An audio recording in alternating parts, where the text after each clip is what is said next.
Hai teman, selamat datang di channel Sekate New. Jangan lupa pada teman-teman untuk like, komen, dan subscribe supaya tidak ketinggalan update dari channel ini. Mimin ucapkan terima kasih. Selamat menyaksikan. Bukan perempuan lemah, bab 57. Saat Hendra sampai di sana, ia sudah tidak lagi mendapati anak buah si lintah darat. Lelaki itu menarik napas panjang saat melihat semua perabotan sudah berada di luar rumah. Ia juga tidak melihat Hera. "Mas, coba tanya Mbak Nita atau mungkin Hera ada di sana." Hendra mengikuti saran istrinya, langsung bergegas menuju rumah Nita yang jaraknya tepat di sebelah rumah milik Bu Sulis yang kini sudah berpindah tangan itu. Pintu terbuka. Hera ada di dalam. Nita mempersilahkan mereka untuk masuk.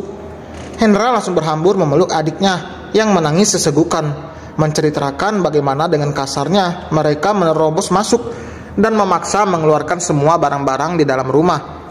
Jika ditanya apakah uangnya sudah ada, Hendra pasti menjawab belum, karena ia memang belum memiliki uang itu. Ia baru saja akan menjual mobilnya. Uang tabungannya habis untuk membiayai rumah sakit. Winona juga menawarkan uang pada Hendra, tapi lelaki itu tentu menolaknya karena ia memiliki harga diri.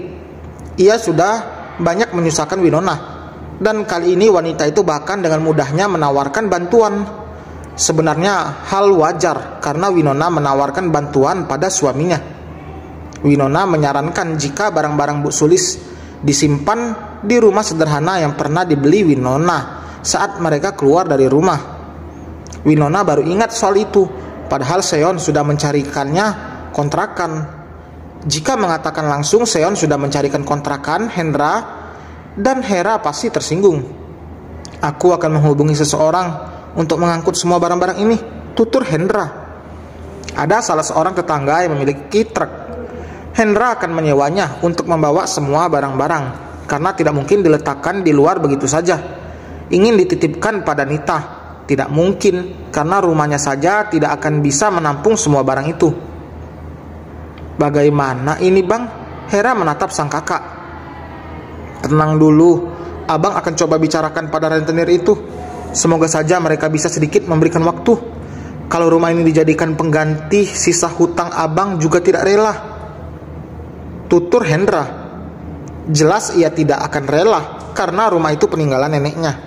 Banyak kenangan bersama sang nenek di sana yang kini sudah berpulang. "Mas," Winona menyentuh tangan suaminya. Hendra yang mengerti langsung menggelengkan kepalanya. "Tidak, sayang."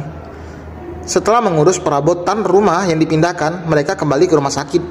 Hera mengatakan ia tidak ingin kuliah hari ini. Bagaimana ia bisa pergi jika pikirannya kacau? Ibunya jatuh sakit dan sekarang rumahnya juga dirampas paksa. Memang bukan tugas Hera memikirkan jalan keluar, tapi tetap saja ia tidak bisa tenang. Gio melemparkan uang di atas meja, membuat rentenir itu tersenyum lebar. "Apapun alasannya, aku tidak perlu. Aku tidak peduli, dan jangan pernah sampai kau bocorkan masalah ini." "Siap, Tuan.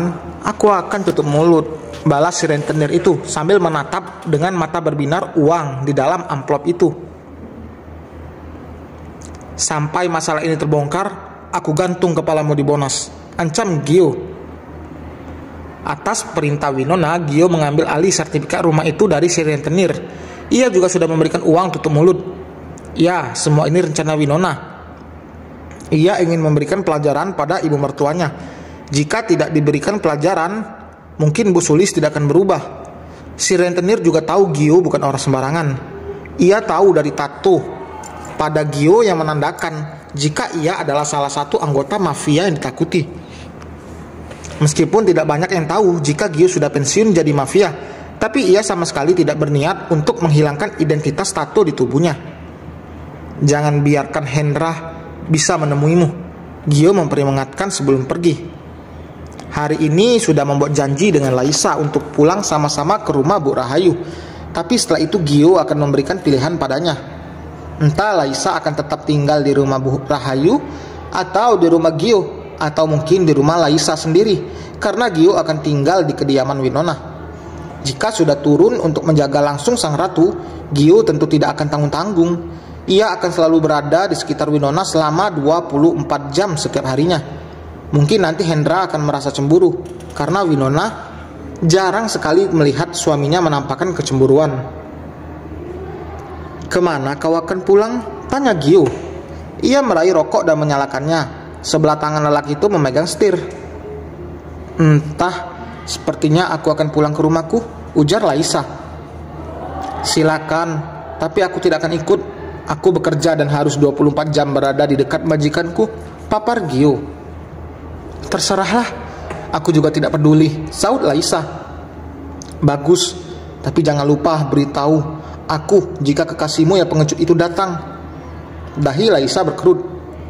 "Kenapa aku harus memberitahumu?" Gio tertawa. "Kenapa kau bilang?"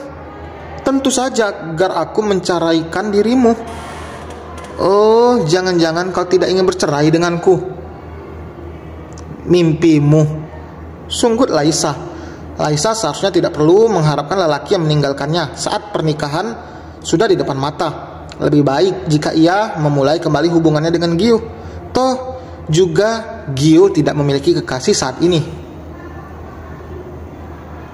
"Hera," Bu Sulis memanggil putrinya yang baru saja masuk.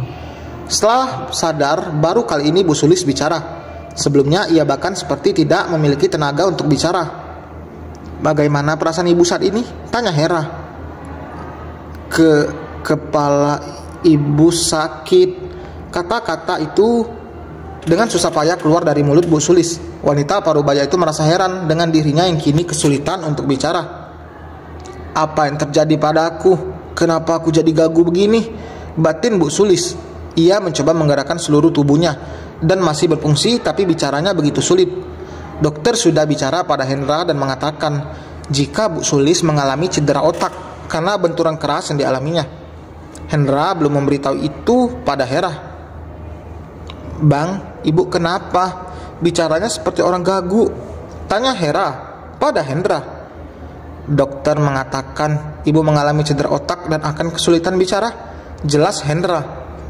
Bu Sulis mendengar, membulatkan mata tidak percaya. Ia menggeleng-gelengkan kepalanya, tidak ingin menerima itu. "Tidak."